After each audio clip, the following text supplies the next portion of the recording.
যে উন্নয়নশীল দেশ তাদেরও আছে এবং অনুন্নত যে দেশগুলো আছে তাদেরও আছে। বর্তমান আমাদের সরকারও আছে,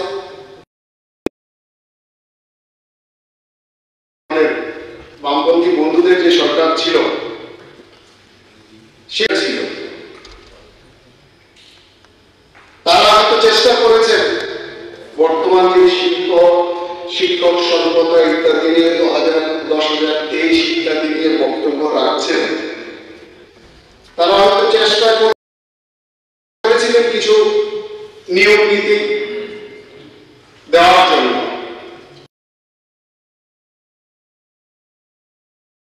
কারণ তাদের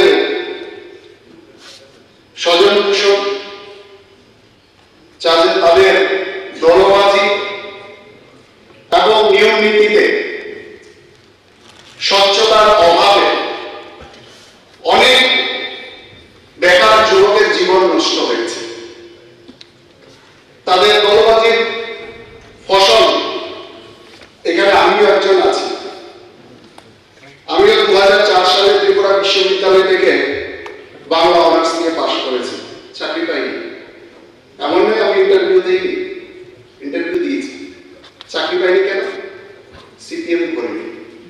এমন নয় আমার রেজাল্ট খারাপ ছিল, আমার থেকে যারা আরো খারাপ রেজাল্ট করেছে তারা পর্যন্ত চাকরি পেয়েছে।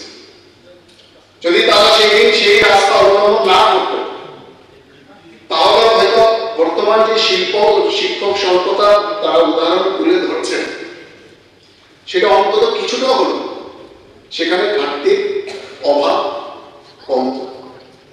তো এই বিষয় নিয়ে গত 3 দিন ধরে আমাদের এই হাউসের চর্চায় মহামান্য রাজ্যপালের ভাষণ, তার উপর ধন্যবাদ সূচক বক্তব্য, তার সমর্থনের বক্তব্য থেকে শুরু করে বিভিন্ন question hour, calling attention, reference period, এই সমস্ত কিছুতে আলোচনায় এসছে এবং সবাই আমরা সেটা নিয়ে চিন্তিত যে কিভাবে সমস্ত বেকারদের কর্মসংস্থান দেওয়া যায়, কিভাবে শূন্য পদগুলো পূরণ করা যায়, কিভাবে নতুন পদের সৃষ্টি করে আরো বেকারদের সেখানে রোজগারের ব্যবস্থা করা যায়, আমাদের সরকারের কি ভূমিকা, এই বিষয়ে আমাদের মহামান্য রাজ্যপালের ভাষণে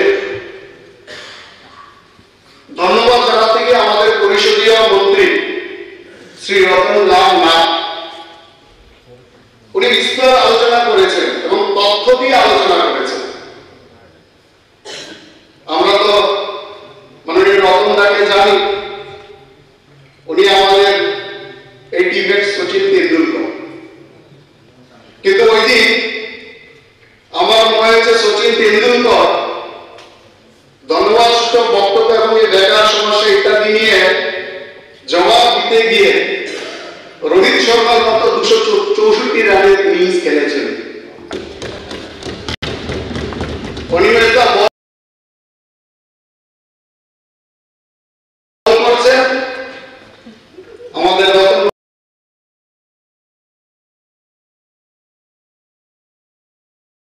ব্যাট করছেন, বৃষগত বাবু কিপার ছিলেন, আর আমার যারা তীব্রমতার বন্ধুরা ছিলেন তারা ফিল্ডিং করছিলেন।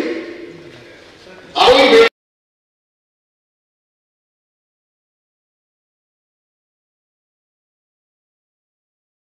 বাউন্ডারির বাইরে, আর আমার সিপিএমের বন্ধুরা বাউন্ডারির ভেতরে নয়, বাউন্ডারির বাইরে কিছু প্লেয়ারদের বল ঘুরিয়ে মাঠের ভেতরে দেওয়ার জন্য তারা দিচ্ছিলেন।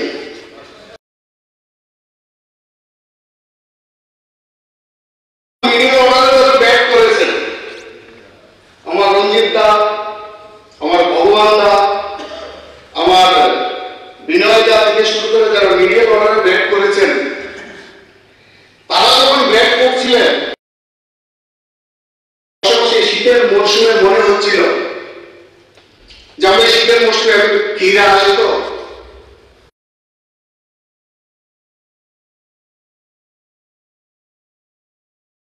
কেউ কাটছেন, কেউ লবণ লাগাচ্ছেন, আর কেউ মরিচ লাগাচ্ছে। এবং শেষে আমার ট্যালেন্টার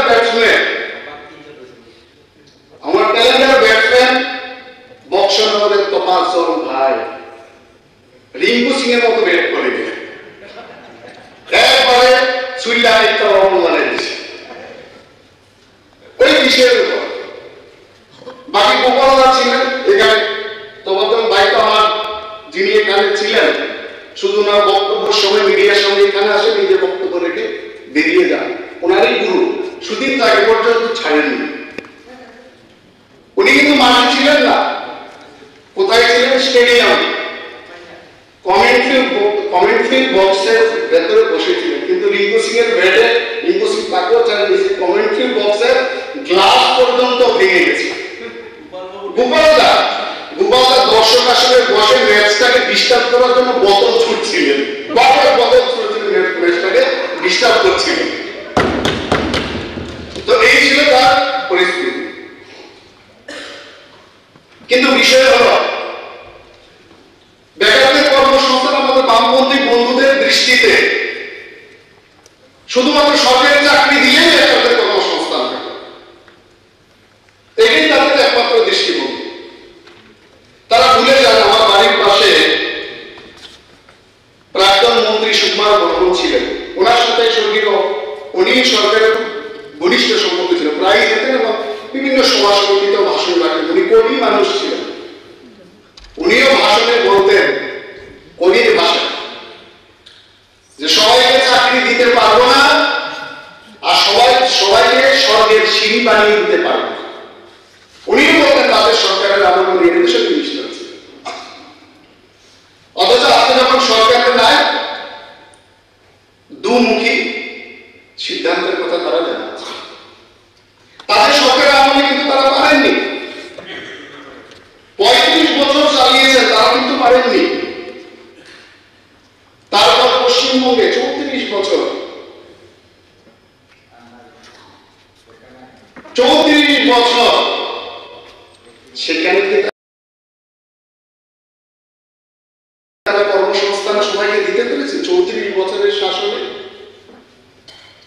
সেখানে পারেনি। তারা পশ্চিমবঙ্গে ক্ষমতায় আসার আগে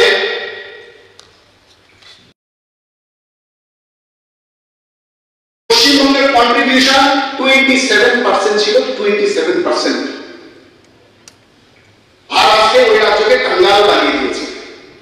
আজকে ওই রাজ্য তারা যখন ক্ষমতা ছেড়ে যান, 1.5 লক্ষ কোটি টাকা ঋণ করে গেছে। জুট মিল বন্ধ, 63,000 বিভিন্ন কলকারখানা, ছোট বড় কলকারখানা তারা বন্ধ করে গেছেন। তো সেই কারণে আমি এখনো সম্পূর্ণ উত্তর করছেন ওখান থেকে। আসলে তাদের স্বভাবটা কিরকম? দুর্যোধনের মতো। দুর্যোধন জানতেন পাপ কোনটা, পুণ্য কোনটা, ন্যায় কোনটা, অন্যায় কোনটা, ভালো কোনটা, মন্দ কোনটা। উনি বলেছেন, পিতামহ ভীষ্মকে বলেছেন এবং শ্রীকৃষ্ণকেও বলেছেন, আমি জানি কোনটা ভালো কোনটা মন্দ, কিন্তু ভালো পথে চলার আমার স্বভাবে নেই, আমি চলতে পারবো না। এই কারণে ধ্বংস হয়ে গেছিল, আপনারও এই কারণে ধ্বংস হয়ে গেছে। এই টন্টিং করার কারণে স্বীকার করুন মাস্টারটা। রাবণের একই অবস্থা হয়েছিল, শ্যামলা রাবণের একই অবস্থা হয়েছিল। একটু শুনুন, রাবণের একই অবস্থা হয়েছিল। সীতা হরণ করে কি পাপ করেছে উনি অনেকের কাছে বলেছেন। অধ্যক্ষ মহোদয়, রাবণের সীতা হরণ করার পর যে পাপ করেছেন উনি অনেকের কাছে বলেছেন, সেটা পাপ হয়েছে। কিন্তু কি করবো, আমি যখনই সীতার সামনে যাই আমি সমস্ত পাপ ভুলে যাই, এই কারণে রাবণ ধ্বংস হয়েছে। আপনাদের অবস্থা এই দুর্যোধনের রাবণের মতোই হয়েছে। স্বভাব তো যাবে না, স্বভাব আপনারা পরিবর্তন করতে পারবেন না। রাবু ভাইয়ের সুযোগ আছে আর সুদীপ ভাইয়ের সুযোগ আছে। তো সেই কারণে আমি তাদের বিষয়ে বেশি বলতে চাই না, আমি বিষয়ের মধ্যে আসতে চাই। কেন ওনারা লুপ্ত প্রায় প্রাণী। আগামী দিনে ডাইনোসরের সাথে আমাদের ছবিটা আনতে, ছেলেদের বলা হবে ডাইনোসর দেখতে এরকম ছিল আর সিপিএম দেখতে এরকম ছিল, একসময় ছিল। তো সুতরাং তাদের কথা বলে আমি আর আমার সময় ব্যয় করতে চাই না। সত্যি যদি আমরা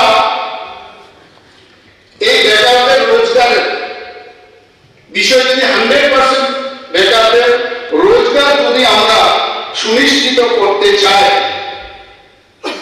তাহলে আমাদেরকে এই সমস্যার মূলে যেতে হবে।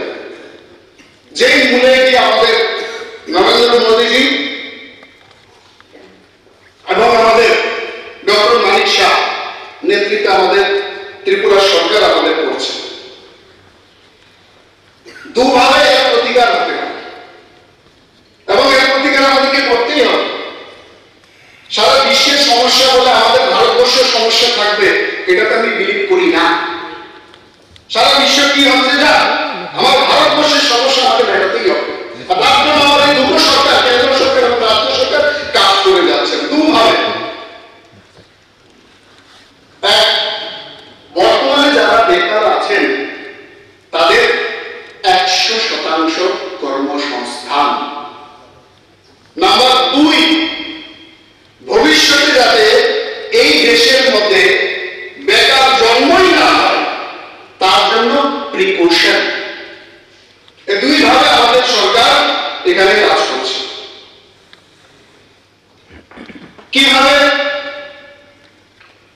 1 নম্বর হচ্ছে বর্তমান বেকার যারা আছে তাদের 100% কর্মসংস্থান সুনিশ্চিত করার জন্য আমাদের সরকার কাজ করছে। কারণ আমাদের মাননীয় নরেন্দ্র মোদীজি এক ভারত শ্রেষ্ঠ ভারত গঠন করার জন্য আমাদের সামনে 2047-এর লক্ষ্যমাত্রা রেখেছেন। আর এক ভারত শ্রেষ্ঠ ভারত তখনই হবে যখন আমাদের দেশ স্বাবলম্বী হবে। আমাদের দেশ স্বাবলম্বী তখনই হবে যখন দেশের প্রত্যেকটা ব্যক্তি নিজের পায়ে দাঁড়াবে, অর্থাৎ স্বনির্ভর হবে। আর প্রত্যেকটা ব্যক্তিকে স্বনির্ভর কখনো সরকারি চাকরি দিয়ে সম্ভব নয়। তাদেরকে সরকারি চাকরির সাথে সাথে বিভিন্ন ধরনের কাজের সুযোগ তৈরি করে দিতে হবে। আর তার জন্য সেই কাজ আমাদের সরকার সব দিক দিয়ে করছে। শূন্যপদ পূরণ এটা একটা স্বাভাবিক প্রক্রিয়া, বিভিন্ন প্রক্রিয়ার মধ্য দিয়ে সেটা শূন্য হয় আবার পূরণ হয়, সেটাও চলছে, কন্টিনিউয়াস প্রসেস। নতুন পদ সৃষ্টি করা, মহিলাদের পিএসআর ব্যাটালিয়ন গড়া, এটা তো আমরা নতুনই সৃষ্টি করেছি না, ওনারা তো করেননি। তো সেই কারণে নতুন নতুন পদ আমরা ক্রিয়েট করছি। এছাড়াও পদোন্নতি সহ বিভিন্ন বিষয়গুলো আমাদের সরকারে চলছে। যদিও আপনারা কেস করেছিলেন, সেটা কেসে এসসি এসটি ওবিসি সহ অনেক পদোন্নতি আটকে গেছিল। সেটা থেকে বেরিয়ে কিভাবে আবার তাদেরকে সেই সুযোগ দেওয়া যায়, সেই ট্যালেন্টগুলো যাতে নষ্ট হয় আমাদের সরকার আমরা করছি।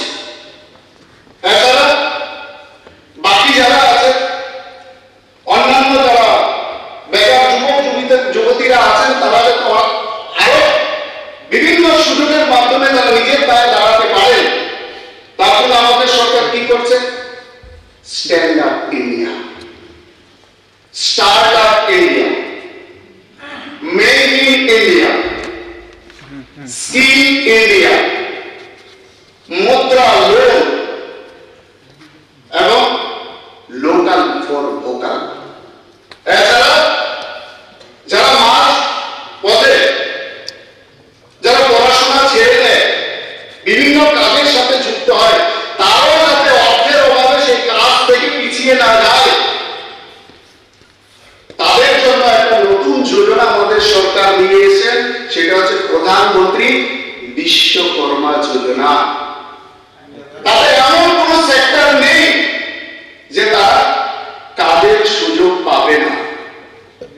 তারা যদি কাজের সুযোগ সবাই পায়, নরেন্দ্র মোদীর সহযোগিতা পায়, 2024-এ কেউ আপনাদের ভোট দেবে না। 2024-এ কেউ আপনাদের ভোট দেবে না। সমাজের এমন কোন বর্গ নেই তার মধ্যে আসে না, প্রত্যেকের কাজের সুযোগ এখানের মধ্যে আছে।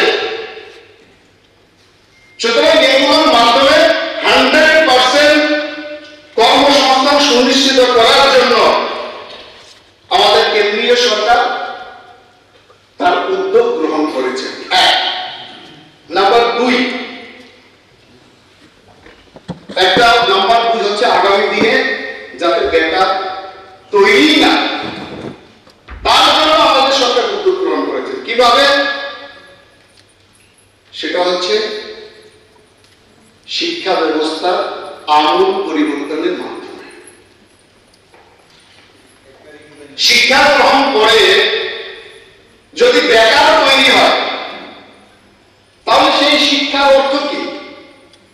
শিক্ষা গ্রহণ করে, কালকে স্যার বলছিলেন মেডিকেল পাস করে কেউ বেকার হয় না, তাহলে অন্যান্য সাবজেক্ট পাস করে বেকার হবে কেন? তাহলে নিশ্চয়ই শিক্ষার মধ্যে কোনো বলদ আছে। ওই শিক্ষায় শিক্ষিত হয়ে আমাদের দেশের মধ্যে শুধু বেকার তৈরি হচ্ছে, পরিচয় দিচ্ছে আমি বিএ পাস করেছি আমি বেকার, আমি এমএ পাস করেছি আমি বেকার। যদি এমএ পাস করেছে আপনি বিএ পাস করতে আমি বেকার কেন? এই শিক্ষা, যে শিক্ষা আমাদের বেকার তৈরি করে, সেই শিক্ষার কি প্রয়োজন এই দেশের মধ্যে? সুতরাং সেটার রিদম আমাদের প্রধানমন্ত্রী চেঞ্জ করেছেন, যাতে শিক্ষা গ্রহণ করে যাতে এই দেশে কেউ বেকারই না তৈরি হয়, তার রাস্তা আমাদের ন্যাশনাল এডুকেশন পলিসির মধ্য দিয়ে মাননীয় প্রধানমন্ত্রী একটা রাস্তা তৈরি করেছেন। আমাদেরকে ওই জায়গার মধ্যে পৌঁছতে হবে। আমরা কোন শিক্ষায় এতদিন শিক্ষিত হব, যে শিক্ষা আমাদেরকে বেকার তৈরি করত? কি ছিল সেই শিক্ষা ব্যবস্থা? ম্যাকেলে প্রবর্তিত শিক্ষা ব্যবস্থা। আমরা সবাই এখানে যারা আছি ম্যাকেলে প্রবর্তিত শিক্ষা ব্যবস্থায় শিক্ষিত। আমার এডুকেশন সাবজেক্ট ছিল, খুব প্রিয় সাবজেক্ট ছিল আমার। এক কথায় শর্ট কোশ্চেন আসতো পরীক্ষায়, ম্যাকেলে প্রবর্তিত শিক্ষা ব্যবস্থা কি, এক কথায় আসতো। আমরা লিখতাম ম্যাকেলে প্রবর্তিত শিক্ষা ব্যবস্থার মূল কথা হচ্ছে কেরানি তৈরির শিক্ষা। 2 নম্বর পেতাম। অর্থাৎ ম্যাকেলে প্রবর্তিত শিক্ষা ব্যবস্থার মূল কথা ছিল, খেয়াল করবেন রতনদা, কিছু সংখ্যক ভারতীয়কে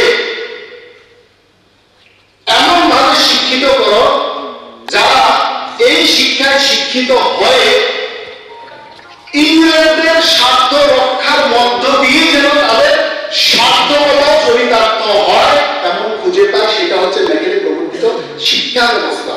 কথাটা লক্ষ্য করেন, কিছু সংখ্যক ভারতীয়, সমস্ত ভারতীয় নয়, এমনকি যাতে তারা শুধু শিক্ষিত হয় শুধুমাত্র ইংরেজদের স্বার্থ রক্ষার মধ্য দিয়ে, অর্থাৎ বিদেশিদের স্বার্থ রক্ষার মধ্য দিয়ে তাদের স্বার্থকতা খুঁজে পায়, এবং তারা তাদের জয়গার পরেই তারা নিজেদের স্বার্থকতা খুঁজে পাবে। যেমন আমাদের বামপন্থীরা পান, দেশের কথা বললে ওদের ছাকা লাগে, গা বলে, যখনই ভারতের কথা আসে তখনই তাদের জ্বালা হয়।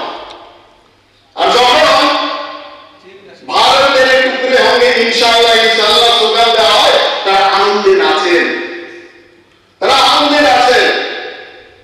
আর জব হাম শর্মিন্দা হয় পেলে কাফি জিন্দা হয়, তখন তারা আনন্দে নাচে। আর যখনই গভর্নর তার স্পিচের মধ্যে বলেন অতুল প্রসাদ সেনের সেই কবিতার লাইন, বলো বলো বলো সবে শতবীণা বেণু রবে, ভারত আমার জগৎ সবাই শ্রেষ্ঠ আসন রবে, তখনই জ্বালা শুরু হয়ে যায়,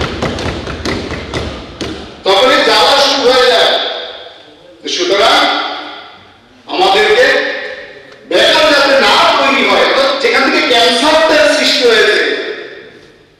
দীপঙ্কর বাবুর ক্যান্সার আছে, ক্যান্সার আছে বলেছে, দীপঙ্কর বাবু ক্যান্সার হলে মলম লাগালে ক্যান্সার যাবে না, ভিতরে ঢোকে তাকে ট্রিটমেন্ট করতে হবে। তো সেই কারণে আমাদের এই যে শিক্ষা ব্যবস্থা, সেটার আমূল পরিবর্তনের কথাও কিন্তু আমাদের সেখানে নরেন্দ্র মোদীজি তার জন্য যাতে বেকারি না তৈরি হয় নিউ এডুকেশন পলিসি উনি এনেছেন। এই নিউ এডুকেশন পলিসির মূল কথাকে আমি পুরোটাতে যাব না।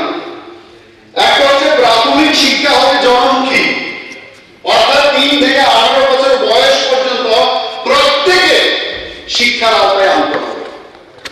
আর মধ্য শিক্ষা হবে কর্মমুখী, মধ্য শিক্ষা হবে কর্মমুখী। আর উচ্চ শিক্ষা হবে জ্ঞানমুখী। আমরা যে ম্যাকেলে প্রবর্তিত শিক্ষা ব্যবস্থা বর্তমানে যে আমরা শিক্ষা গ্রহণ করছি, আমরা 12 পাস করলে আমরা তো সার্টিফিকেট পেয়ে যাচ্ছি, কিন্তু 12 পাস করার পর আমরা যদি গ্রাজুয়েশন পাস করতে যাই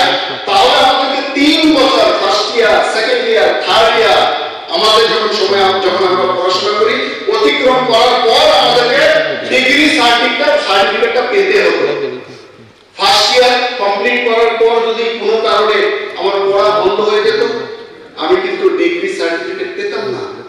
সেকেন্ড ইয়ার করার পর যদি আমার পড়াশোনা কমপ্লিট বন্ধ হয়ে যেত, আমি কিন্তু ডিগ্রি সার্টিফিকেট পেতাম না। বর্তমান নিউ এডুকেশন পলিসিতে কিন্তু সেই ব্যবস্থা আছে যে যতটুকু পড়াশোনা করবে তাকে ততটাই সার্টিফিকেট কিন্তু সেখানে দেওয়া হবে এবং সেই সার্টিফিকেট বেসিসে তাকে কর্মসংস্থান দেওয়া হবে। সায়েন্স, আর্টস, কমার্স তার কোনো বাধ্যবাধকতা থাকবে না। যার মধ্যে যে ট্যালেন্ট আছে সেই ট্যালেন্ট নিয়ে সে পড়াশোনা করতে পারে। অর্থাৎ কি আছে, হাতি, ঘোড়া এবং গাধা, তিনটেকে কিন্তু এক শিক্ষায় শিক্ষিত করলে হবে না। তিনটে ট্যালেন্ট আলাদা। আমি মনে করি না গাধার কোনো ট্যালেন্ট নেই, গাধার ট্যালেন্ট আছে, কিন্তু তিনজনের ট্যালেন্ট কিন্তু আলাদা। নিউ এডুকেশন পলিসিতে সেই সুবিধাই দিয়েছে। আমি গান গাই, এমনিতে ন্যাচারালি গাই, কিন্তু আমি আমার এডুকেশন সিস্টেমে আমি কিন্তু গান শেখার সুযোগ পাইনি। আমার কলকাতাতে যখন আমি কাজ করতাম, আমার যিনি কম্পিউটার অপারেটর ছিলেন সে শুধুমাত্র 12 পাস, কিন্তু সে এতটাই কম্পিউটারের এক্সপার্ট, কোনো ধরনের প্রশিক্ষণ না নিয়ে, যে বড় বড় কম্পিউটার ইঞ্জিনিয়ার পর্যন্ত তার কাছে ফেল হয়ে যেত। এমন কোনো কম্পিউটার ফাংশন ছিল না সে জানে। তো সে কি ট্যালেন্ট নয়? সেই ট্যালেন্ট দিয়ে কি সে সরকারি চাকরি না পেলে সে শুধু বেকার থাকবে?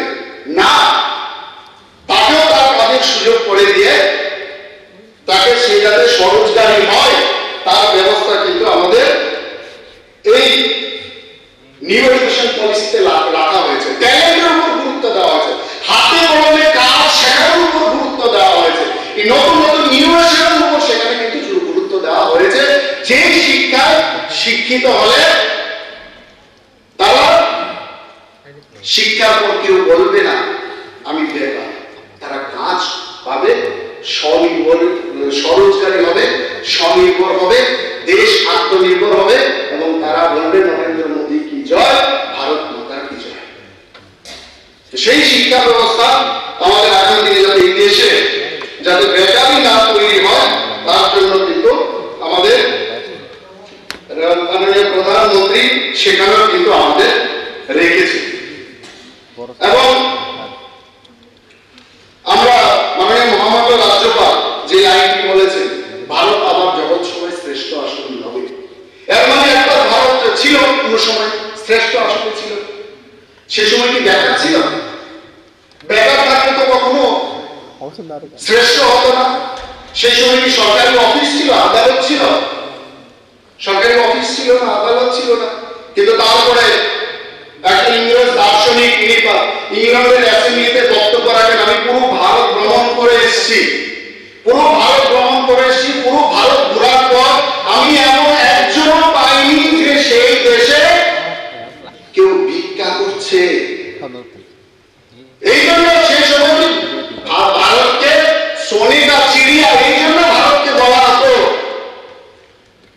সেখানে কোনো বেকার ছিল না।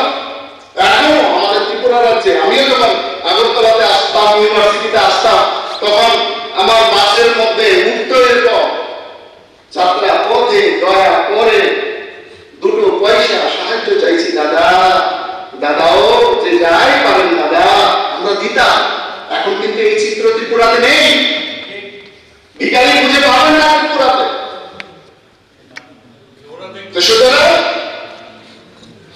সেই যে ভারত যখন শ্রেষ্ঠ ছিল তখন যে শিক্ষা ব্যবস্থা কি ছিল, তখনও সেই ট্যালেন্ট ভিত্তিক শিক্ষা ব্যবস্থা ছিল প্রাচীন ভারতের শিক্ষা ব্যবস্থায়। বেশি উদাহরণ নিতে হবে না, আমরা যদি রামায়ণের উদাহরণ নেই, দ্রোণাচার্যের যে বিদ্যালয় আজকের ভাষায়, তার উদাহরণ যদি নেই, সেখানে পাণ্ডবরা শিক্ষা লাভ করেছেন, কৌরবরা শিক্ষা লাভ করেছেন। তার মধ্যে যদি শুধু পাণ্ডবদের উদাহরণ নেই, 5 ভাইকে কিন্তু দ্রোণাচার্য এক শিক্ষায় শিক্ষিত করেননি। যুধিষ্ঠিরকে দেখেছেন উনি প্রচন্ড ধার্মিক, তাকে ধর্মের শিক্ষা দিয়েছেন। ভীমকে দেখেছেন প্রচন্ড বলবান, তাকে গদায় তার বল প্রয়োগ করে গদা যুদ্ধে তাকে শ্রেষ্ঠ বানাতে পারে, তাকে গদা যুদ্ধের শিক্ষা দিয়েছেন। অর্জুনকে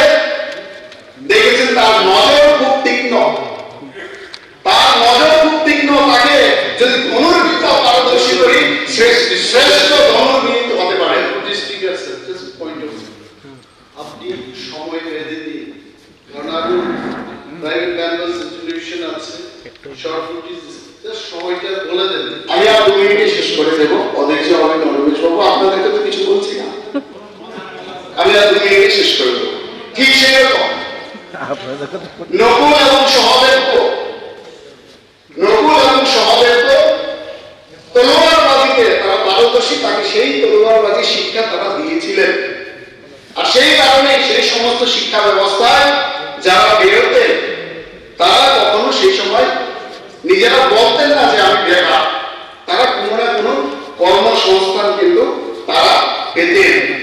এবং সেই সময়টা নালন্দা বিশ্ববিদ্যালয়, তক্ষশিলা বিশ্ববিদ্যালয়, বিক্রমশিলা বিশ্ববিদ্যালয়, এই সমস্ত বিদ্যালয় থেকে কারা বেরোতে সুপ্রাচীন কাল থেকে বহু নাম আছে, চাণক্য আছে, কৌটিল্য আছে, আর্যভট্ট আছে, কপিল, কণাদ, সুশ্রুত, পাণিনি, পতঞ্জলি, শ্রী রামানন্দ, তুলসীদাস, বাল্মীকি, রবিদাস, রামদাস, কালিদাস,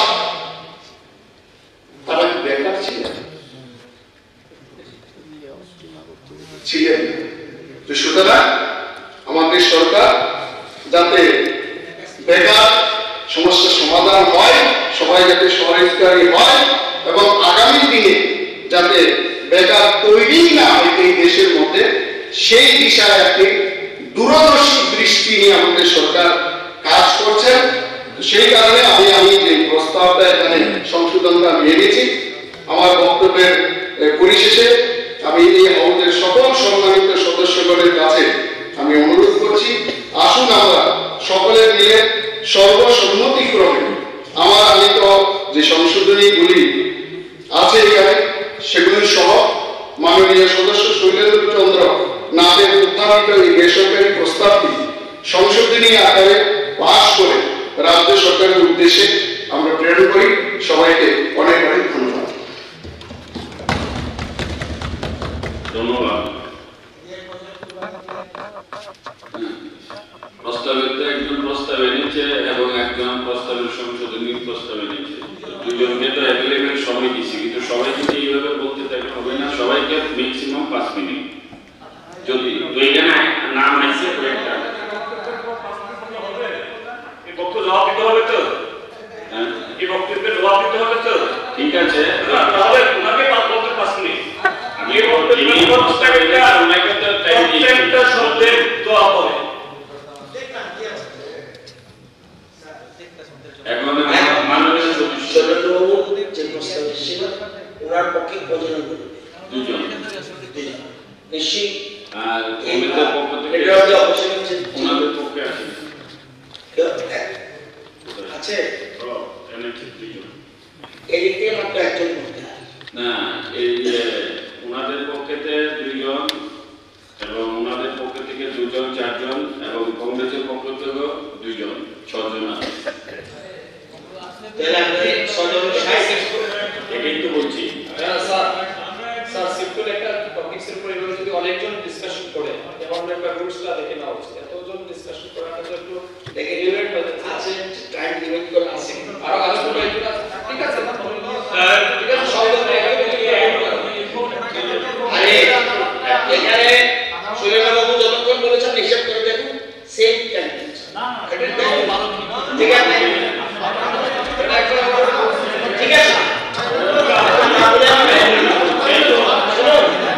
আরে সামনে করে দিন না এত উদারতা মহানুভবতা বলে আজকে গেলে কি কোনটা কি মাননীয় মুখ্যমন্ত্রী কত মহানুভবতা, কি ব্যাপার আরে সবটাই ব্যাপার কি অসুবিধা না, এই যে এখন বলছেন আরে একটা আমি তো ভেবেছিলাম কর্মসংস্থানের প্রস্তাব, আমরা যেমন আপনাদের প্রস্তাবকে টোটালি পজিটিভ অ্যাঙ্গেল থেকে করেছি, এটা কথা আর এটাতে বোকারিতে নিয়ে গেল একদম বেকার নয় দেখতে গেছে আসুন না যদি আলোচনা একটু যদি আপনাদের রাগ করবেন না you are the senior member যে জায়গা ভুল জায়গা গেছে ভুল জায়গা you must have been first to listen, you must have been first.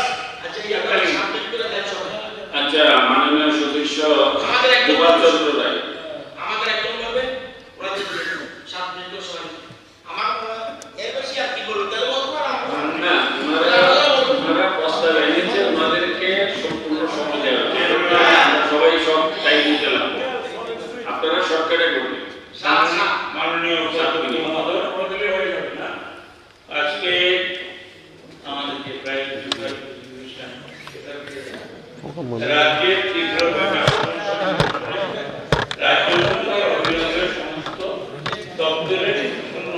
গ্রহণ করার ব্যবস্থা এনেছেন আমাদের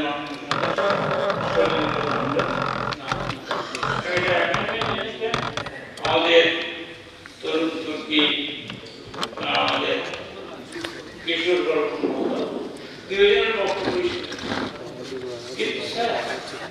ব্যক্তিগত হলো উদ্দেশ্য বেকার সমস্যা এখানে স্যার এটা খুশি নরেন্দ্র মোদীজি ভারতবর্ষের প্রধান 2014 সালে যখন উনি এসেছিলেন তখন ভারতবর্ষে বেকার ছিল 5.4 আর আজকে 10%।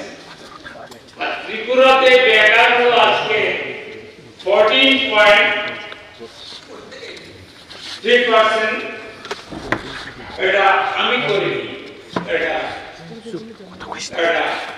ভলেন্টিয়ার, এটা রিসার্চ করে এবং উত্তর পূর্বাঞ্চলে ত্রিপুরা সবচেয়ে বেশি। স্যার আমরাও বেকারের সমস্যা আমাদের তেন্ডুলকর বলেছেন উনিও চান, তারপরে তেন্ডুলকর বলে তিনি বলে অ্যামেন্ডমেন্টে উনিও চান, কিন্তু বক্তব্য ম্যাটার গ্রেট রিগ্রেট যে ক্ষমতায় আসার সময় আমরা দেখেছি এই যে ভীষণ ঘরে ঘরে আমি গভর্নমেন্ট অ্যাপয়েন্টমেন্ট বলছি আর কি ছিল 50,000 ভ্যাকেন্ট পোস্ট পূরণ করা। 50,000 ছিল কিনা কোথা থেকে পেল, যদি থাকে গত 5 বছরে করেছি। এটা সেকেন্ড থিং, ওনারা 299টা প্রতিশ্রুতি দিয়েছিলেন। এবারও গতবার 18 সালে 2018-তে ইংরেজি, এবার বাংলাতে স্বনির্ভর প্রত্যেকটা পরিবার স্বনির্ভর। সরকার যেমন সবকা বিকাশ করতে গেলে শুধু রতনবাবুর বিকাশ হলে চলবে না, আমার বর্মন ভাইয়ের বিকাশ হলে চলবে না, গোপাল ভাইয়ের বিকাশ হলে চলবে, আপনার বিকাশ হলে চলবে। তাই এখানে আমাদের যে নবাগত যে তরুণ তুর্কি আমার ছোট ভাই বলবে, বর্মন সাহেব যেটা বলেছেন বলতে গিয়ে যে তুলনায় চতুষ্পদে নামে সুন্দর ব্যাখ্যা, কারণ একজনকে যদি চতুষ্পদের কথা বলার পরে সাসপেন্ড করা তাই আপনিও কিন্তু নাম উনিও কাউকে বলেন। আমার বক্তব্য আমাদের রাজ্যপাল বলেছেন সবাই মিলে আমরা ত্রিপুরাকে ডেভেলপ,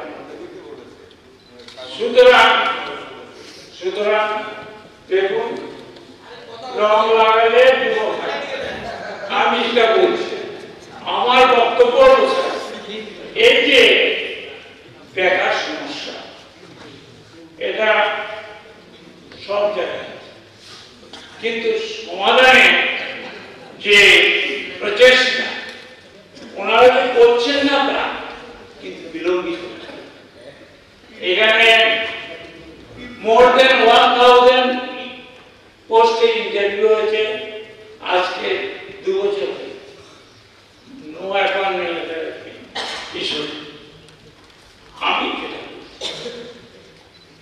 যেখানে শূন্য পদ আছে এখানে কি বলেছে স্পেসিফিক বেকার সমস্যার সমাধানের জন্য শূন্য পদগুলি পূরণ করা। আমি জানি না তেন্তুলকর মহোদয় শূন্য পদ পূরণ করার পক্ষে না দিব, এখানে কিন্তু পরিষ্কার লিখেছে। আমি যেটা স্যার গত 5 বছরে 18 থেকে 23 প্রায় 22 থেকে 23,000 শূন্য পদ হয়েছে রিটায়ারমেন্ট। সেগুলি আমার তো যা আমার কাছে যা তথ্য তাদের কিন্তু পূর্ণ, কারণ একটা ক্যাবিনেট ডিসিশন আছে যে যে ভ্যাকেন্ট পোস্ট যদি 1 বছরের মধ্যে ফিল আপ না হয় অটোমেটিকলি ভ্যানিশ হয়ে যায়। সুতরাং আমি আমাদের বাক সম্রাট বাক্য সম্রাট আমাদের তেন্ডুলকারকে বলব যে এই 24,000 যে শূন্য পদ নষ্ট হয়ে গেল বাক সম্রাট বাক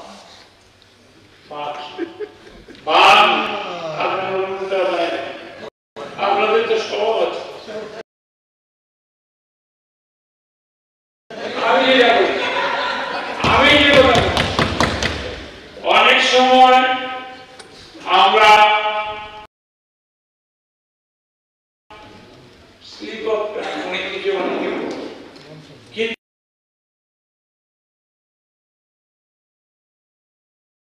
বলতে অপোজিশন লিডার হিসাবেও জানতেন, এখনো জানেন অনস্বীকার। কালকে আমি টৈটুম্বুর বলেছিলাম, আমার স্পিকার স্যার টৈটুম্বুরের শব্দ উনি কি পিএইচ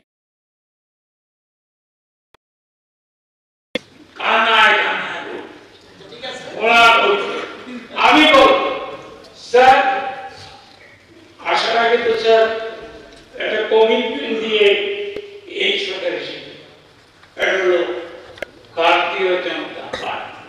দিল্লি থেকে সেই নামটা মুছে গেছে, এখন মোদী সরকার, ঠিক আছে।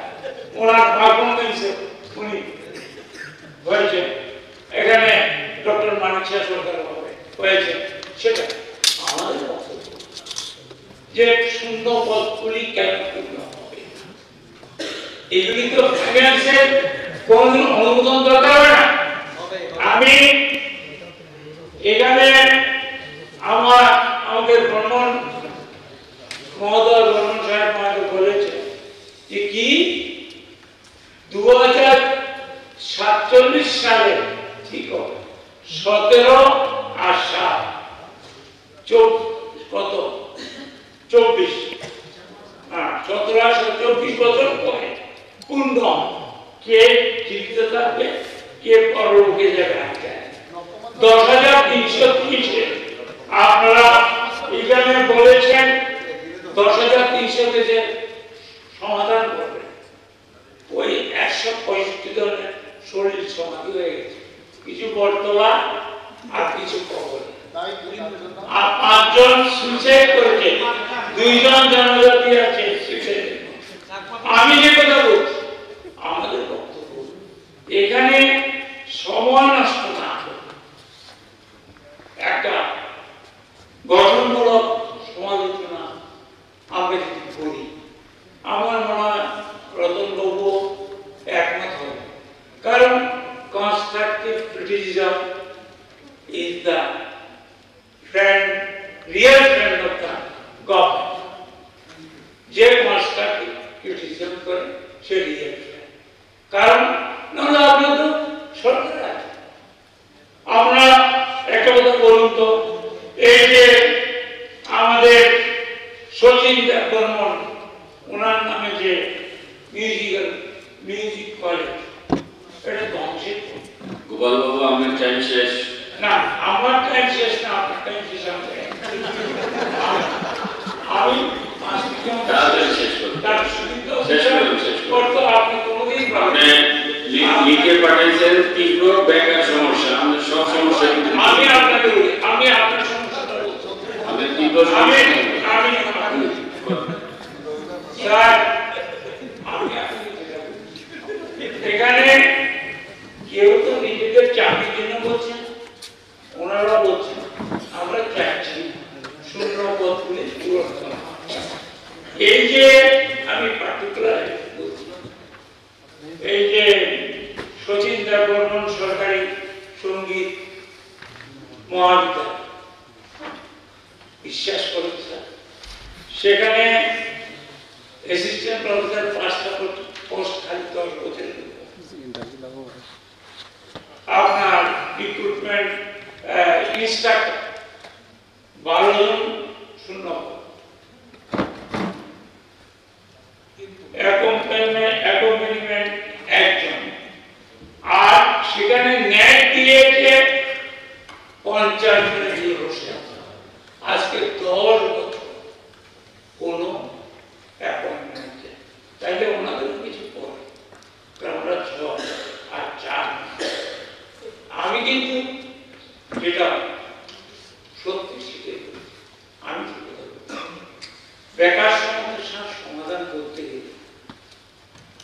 ট্রেজারি বেঞ্চ, অপোজিশন বেঞ্চ, আমরা তিনটা গ্রুপ, আমাদের সবাই গঠনমূলক কথা বলতে হবে। আমরা আক্রমণ করলে চলবে না, শুধু অর্থ আসছে এটা কি আমরা বলতে পারি না স্যার? গ্যাস আছে, বামফ্রন্ট জানি ব্যর্থ হয়েছেন গ্যাসের উপর কোন ইন্ডাস্ট্রি করতে, আপনারা ভাবছেন এখানে নর্থ ইস্টে শিলচরে একটা পেপার মিল ছিল, নর্থ ত্রিপুরাতে একটা মিনি পেপার মিল হতে পারে, করা যায় না। আপনারা আন্দোলন করাবেন, তার সঙ্গে কাজা ধরা পড়েছে, তারপরে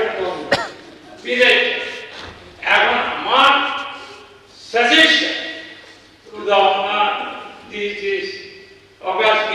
অগাস্ট অ্যাসেম্বলি যে আমরা চলুন রতন বাবু ডাবল সেঞ্চুরি দরকার নাই, সিঙ্গেল সেঞ্চুরি করে ব্যাটারদের পেটে যাতে তুলে না, হাতের ব্যবস্থা, ঠিক আছে, সেটার ব্যবস্থা করুন। আর আমি আপনার ঠিক আছে না, আপনার ব্যাটিং নেই স্যার, আমার অত্যন্ত প্রিয় তরুণ তুর্কি বর্মন সাহেব এনেছেন, ঠিকই এনেছেন, সরকার পক্ষ থাকতে এগিয়ে আনতে হবে। রতন বাবু ঠিকই দিয়েছেন, আমি জানি রতন বাবুকে আমি চিনি, উনি ন্যাশনালিজম ভালো জানেন। এখন উনি যেটা এনেছেন আমাদের ওটা কিন্তু ওয়ার্ডে এদিক সেদিক লোক, এটা কিন্তু দরকার, এটা হওয়া দরকার। আপনার আমার অর্থনৈতিক অসুবিধা না হতে পারে, কিন্তু বেকারদের জ্বালা অনেকে হয়তো যন্ত্রণা ভুক্তভোগী না, আমরা বুঝি, আমাদের কাছে রতন বাবু তো নিজের এলাকা ঠিক করছে, আমার কাছে খবর যা হচ্ছে, উনি বাপ সম্রাট, উনি জ্ঞান রাখেন, সব কিছু আছে। আমি যেটা বলছি, আমি অপ্রাণিত হবে, কিন্তু ঠাকুর করে ফিরে কলা খায়, কারণ অপ্রাণিত যখন আপনার এই হয়, আপনার উপর ছুরি চলে, তখন মজা লাগে।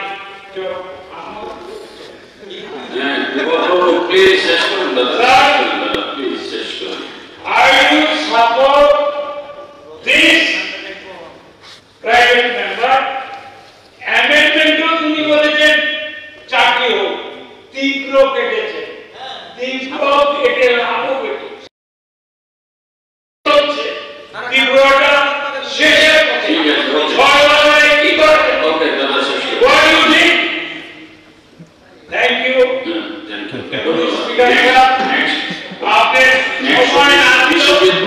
আপনার সময় না দিল অত্যন্ত সক্রিয়ভাবে আমাকে বসিয়ে দিচ্ছে। ধন্যবাদ। Thank you, Deputy Speaker.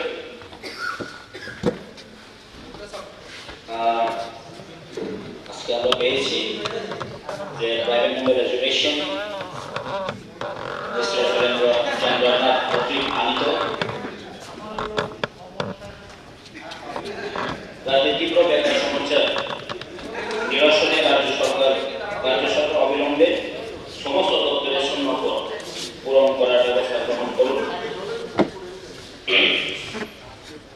Actually সবাই তো বলেছেন, কেউ বলেছেন ওরা করেনি, তা বলে আমরাও করবো না, সেই আনসারে দিতেছি জানি না, কিন্তু অ্যাকচুয়ালি ট্রু। বেকার সমস্যা তো আগেও আছে, এখনো আছে, কিন্তু যেহেতু টাইম যেহেতু কম, আমি বেশি বলবো না, বেশি দীর্ঘায়িত বলবো না। যে ত্রিপুরা রাজ্যের বর্তমান যে প্রধান সমস্যার মধ্যে বেকার সমস্যা হচ্ছে অন্যতম, এবং শূন্য শূন্য পদ বা যে কর্মচারী স্বল্পতার কারণে শুধু বেকারাই সমস্যা নয়, যারা নাগরিক তারাও কিন্তু সমস্যা হয়। কিভাবে বুঝেন? আমরা নর্মালি আমরা গরমের সময় যদি বিদ্যুৎ চলে যায় তখন আমরা বিদ্যুৎ অফিসে ইলেকট্রিক অফিস যখন বিদ্যুৎ অফিসে ফোন করি, দাদা আমাদের কাছে তো মেন পাওয়ার নেই, তখন আমরা কি করব? মেন পাওয়ার যদি থাকে না, কর্মচারী স্বল্পতা তো সেখানে দেখা যায়, তখন তো শুধু ওই বেকার সমস্যা পড়ে না, সমস্যা আরও পড়ে। যখন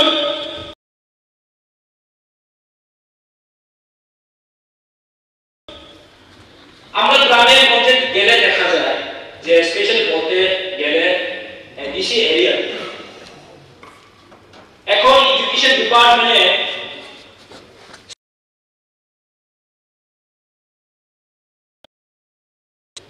যারা স্টেট গভর্নমেন্টের যে স্কুলগুলোতেও কিন্তু অনেক শিক্ষক স্বল্পতা রয়েছে। যে এক নম্বর 10,000 টিচার এসে যাওয়ার কারণে সেই যে অসুবিধাটা আরো দেখা যাচ্ছে, এটা বাস্তব। সেখানে আমরা পজিটিভলি আমার অনুরোধ থাকবো যে সব ডিপার্টমেন্টের যে শূন্য পদ যেগুলো আছে অবিলম্বে যদি মনে করো যথাসম্ভব আমরা যদি পূরণ করতে পারলে আমাদের সবাই উপকৃত হবে। বেকারদেরও কিছু হলেও তাহলে তাদের অর্থনীতির সঙ্গে জড়িত আছে। আমাদের শিক্ষিত বেকাররা অনেক কম্পিটিশনে যাচ্ছে, তাদের কিছু উপকৃত হবে। আমি বলছি না শূন্য পদ পূরণ করলেই যে রাজ্যের বেকার সমস্যার সমাধান হয়ে যাবে, এটা আমি বলছি। কারণ আমি কৃষকটাকে একটা কথা বলতে চাই, আপনি ওনাদেরকে ধন্যবাদ জানানো দরকার। ওরা ওদের টাইম আপনি সরকারি চাকরি পেয়ে গেলেন, আপনি আজকে এখানে হতো না হইলেন, তার জন্য আপনি মনে করো তাদেরকে একটু ঠিক বলেন। তো তার জন্য সহ্য করতে হচ্ছে, সেটাও লাগছে। আমিও না করবো, তুমি আমিও সেই জায়গাতে আছে। আমিও তখনই গ্রাজুয়েশন করেছি, মাস্টার ডিগ্রি করেছে, পিজি যখন অ্যাপ্লাই করেছিলাম, বাকি সবাই আমার দুনিয়ারা চাকরি পেয়ে গেছে। কিন্তু আমি একজন আমার এরিয়াতে যে একটু সিরিয়ালে আছে, গ্রাজুয়েশন করার পরে মাস্টার ডিগ্রিও করা আছে, কিন্তু আমার চাকরি হলো না। তো আমি ধন্যবাদ জানাই ওই সময় যে আমি সরকারি চাকরি হয়ে গেলেন, আমি আজকে এখানে হতাম না। তো থ্যাংক ইউ, আমি তাদেরকে খারাপ বলছি না। তবু আমি যদি একটা কথা বলতে চাই, সেখানের মধ্যে এখন বহু বছর ধরে যে এখন ব্যাকলগ পোস্ট অনেক আছে, যে এসটি এসসি এসটি, আমি আমার কাছে তথ্য আছে প্রায় প্রত্যেকটা না হলেও ম্যাক্সিমাম ডিপার্টমেন্ট থেকে আমাদের কাছে আছে এসসি এবং এসটি প্রায় 10,000 ব্যাকলগ পোস্ট আছে। আমি অনুরোধ করবো রাজ্যের রাজ্য সরকারকে যে এই ব্যাকলগ পোস্টকে অতি সত্বর স্পেশাল ড্রাইভে এটা রিক্রুট করা হোক, যা কর্ণাটকে হাইকোর্টের মাধ্যমে এটা অর্ডার করা হয়েছে। কর্ণাটক গভর্নমেন্ট তা কিন্তু করতে যাচ্ছে স্পেশাল ড্রাইভের মাধ্যমে, যে আমাদের ব্যাকলগ পোস্টটা করা হোক। সেখানে আমি একটা কথা, আমি আজকে অনেক একটা সুযোগ পেয়েছিলাম, আমার খুব ইচ্ছা ছিল কিন্তু আমি এটা পেলাম না। আচ্ছা, তবু আমি একটু এটার মধ্যে আছে, যেটা গতকালকে আমরা একদিন আনেছিল, যে মাতা ত্রিপুরেশ্বরী যে ইউনিভার্সিটি এবং আর্টিকেল আসলে কয়েকদিনের মধ্যে আমরা পেয়েছি, যেটা ইউনিভার্সিটি খোলার কথা। এখানে কিন্তু আমরা পাইনি যে এসটি এসসি রিজার্ভেশন থাকবো কিনা, কিন্তু ওইখানের মধ্যে যদি আমাদের প্রাইভেট সেক্টর হোক বা গভর্নমেন্ট সেক্টর হোক বা গভর্নমেন্ট চালিত কোন সোসাইটি হোক, সেখানে কিন্তু এসটি এসসি রিজার্ভেশন যে পলিসির মধ্যে এটা কিন্তু থাকা দরকার। রাজ্যের আমরা কিছু যদি এসটি এসসি মেনটেন করতে হলে, আমি জাস্ট গত 2 বছর ধরে রাজ্যের ত্রিপুরা মেডিকেল কলেজের জন্য আমি কুইশন সাবমিট করেছিলাম, কিন্তু আজকে পেলাম না, আমি কুইশনটা আনসার এখনো পাইনি। গত 2 বছর ধরে রাজ্যের ত্রিপুরা দুটা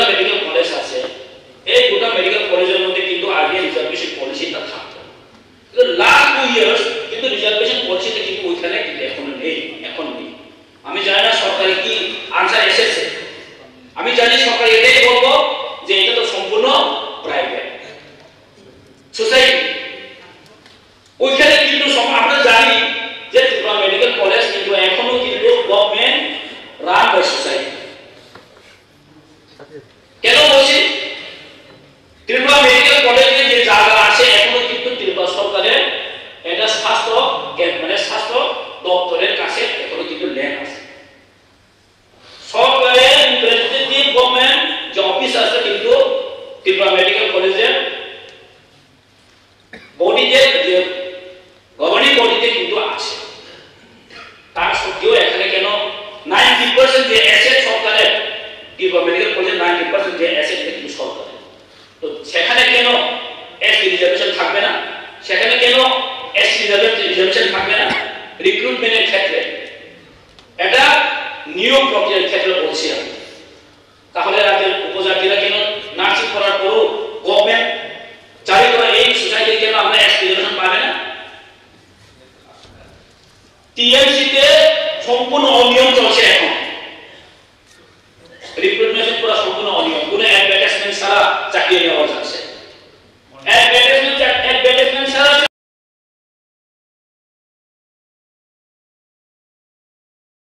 চাকরি নেওয়া হচ্ছে।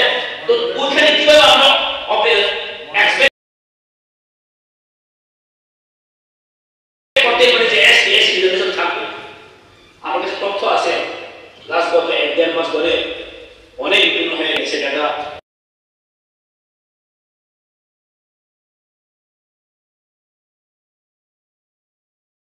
অ্যাডভার্টাইজমেন্ট ছাড়াই কিন্তু চাকরি দেওয়া হচ্ছে। তো তার সত্ত্বেও আমরা কিন্তু কিভাবে এক্সপেক্ট করতে পারে আগামী দিনে যে নতুন ইউনিভার্সিটি আসার পর যে রাজ্য সরকার ওখানে যে হস্তক্ষেপ, ওখানে গতকালকে আমাদের মাননীয় মুখ্যমন্ত্রী বলেছেন যদি এরকম পরিস্থিতি আসে তাহলে আমরা, কিন্তু আমি আজকে দেখলাম যে টিএমসির মতো ত্রিপুরা মেডিকেল কলেজ গভর্নমেন্ট পরিচালিত এই সোসাইটির মধ্যে সোসাইটির কাছেও কিন্তু আমাদের রাজ্য সরকার ইন্টারভিউ যদি না থাকে তাহলে আগামী দিনে এরকম ইউনিভার্সিটি আসার পরও কলেজ আসার পরও রাজ্যের শিক্ষিত বেকাররা ঠিক। তার জন্য আমি আর কিছু বেশি বলবো না, বলার অনেক কিছু আছে। লিখেও রেখেছিলাম যে টাইম তো আরো বেশি থাকবেও না, পেয়েছিলাম যে আগে করতো ইন্দুতে। আমি আমার অনুরোধ থাকবো রাজ্য সরকারের কাছে এরা ব্যাকআপ পোস্টটা অবিলম্বে যে স্পেশাল ড্রাইভে এটা রিক্রুটমেন্ট করা হোক, আর শূন্য পদগুলোও অতি সত্ত্বর যদি হয় সম্ভব হয় তাহলে রিক্রুট করলে আমাদের সবার জন্য ভালো হবে, এই রাজ্যের বেকারের জন্য মঙ্গল হবে। এই ইন্টারমিডিয়েট